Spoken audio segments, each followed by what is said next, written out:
Soy Sneaker, soy transmasculino, soy activista del proyecto Al Género Cuerpo Distinto de Derechos Iguales y parte de la Marcha de las Putas. Yo soy de la parte de la costa de Ecuador, soy de Manabí, entonces donde yo vivo no se conoce lo que es trans. Entonces principalmente, personalmente, no sabía lo que es identificarse como trans. Es más, yo creía en mí que era una persona, un extraterrestre, porque no me etiquetaba como lesbiana tampoco. Entonces, en Manabí solo se conoce lo que es gay, lesbiana y los insultos que se dicen vulgarmente, ¿no? Entonces no me identificaba como en la etiqueta o no entraba a lo que es la población lésbica. Entonces yo decía, si no soy lesbiana y no soy gay tampoco, ¿qué mismo soy? O sea, decía, más que todo soy extraterrestre porque no me siento vinculada con lo externo de mi familia. Y siempre pertenecía yo a un mundo mío que yo lo había formado, que era un mundo de una vida muy virtual, que como me daba miedo de seccionar, podríamos decir, a mi abuela, que es mi eje, porque ella me crió desde pequeño, es mi eje ella, entonces ella siempre hacía comentarios muy homofóbicos, lesbofóbicos, y con eso me daba miedo decir, ¿sabe qué, abuela? Yo soy esto. El transfeminismo es muy diferente al feminismo, porque el transfeminismo transita y rompe ese vínculo de que hay, que solo es la lucha del sexo binario, de lo binarismo, que es lo que hace la mayoría de feministas, que solo se enfocan que existen los dos sexos, que es hombre y mujer, cuando en el feminismo es más inclusivo, más integral. Tenemos la apertura para todo tipo de género, de etnia, de culturas. Eso. Hace pocos días publiqué algo que decía, mientras ellos se quieren casar, nosotros los trans o trans femeninas y trans masculinos morimos a diario en la calle, en especial las trabajadoras sexuales transfemeninas, ¿no? Por lo que todavía existe la homofobia, la transfobia y todo eso.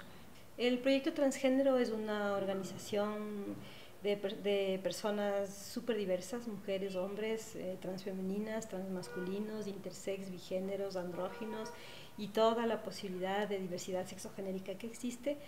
Es un proyecto que trata sobre todo del empoderamiento en temas de la diversidad y que desde el 2000, desde cuando yo estoy hasta la actualidad, ha hecho unos aportes a la sociedad ecuatoriana y también creo que al mundo en temas de entender la diversidad sexogenérica de una forma mucho más amplia.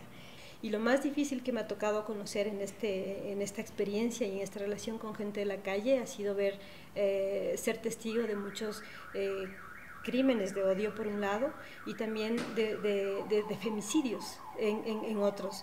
Y como que en los últimos años ha habido más violencia de las parejas de las trabajadoras sexuales trans que de gente externa, que es el problema del crimen de odio. Entonces he vivido muchos casos de compañeras que lamentablemente ya no están y que han muerto eh, por un odio a lo que ellas representan, a la feminidad que ellas representan. En ese sentido he conocido muy de cerca. Yo pienso que eso también puede ser tratado como casos de femicidio, porque a lo que se ataca es a la feminidad de la persona independientemente del sexo biológico. Me encontré un amigo que fue el que me invitó al segundo lanzamiento de mi género y mi cédula y me dijo, quiero que vengas aquí, quiero que viajemos a Quito juntos. Yo le voy a decir a Elizabeth Vázquez y a Ana Almeida si puedo llevar a un amigo que también se identifica como trans. Para ese tiempo yo tenía el cabello súper largo.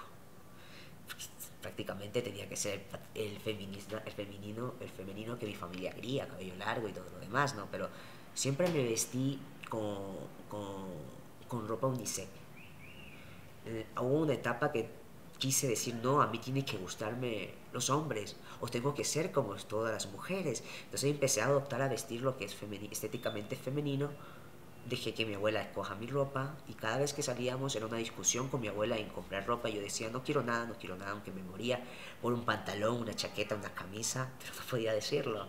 Y por eso el eslogan de la Marcha de las Putas de este año fue: nuestra mejor venganza será la alegría, y fue una fiesta.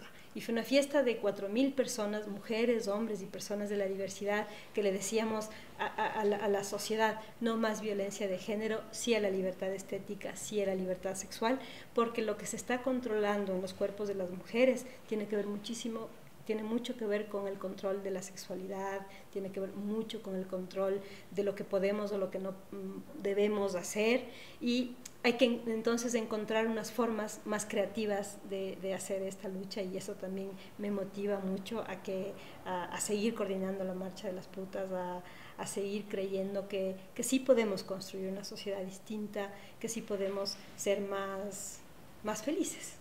Entonces, cuando vine aquí a Quito, lo primero que hice, le dije a mi amigo: acompáñame a cortar el cabello, porque no voy a ir a una reunión de trans con el cabello largo, porque no me voy a identificar. Quiero sentirme, por una vez que ya salí de mi casa, sentirme lo que soy, porque desde hoy tal vez no regrese más a mi casa, y desde hoy voy a enviar o hacer la forma de que mi familia sepa lo que soy, y que venga lo que tenga que venir. Lo dije, no me importó. Yo tenía la idea de que me iban a botar de la casa, de que no iba a poder regresar a mi casa, no tenía dónde irme, y dije: me va a tocar de vivir bajo el puente, no me importa, pero voy una vez en mi vida a vivir lo que realmente soy. Voy a vivir y siendo feliz, buscando mi felicidad, ya no la felicidad de mi familia.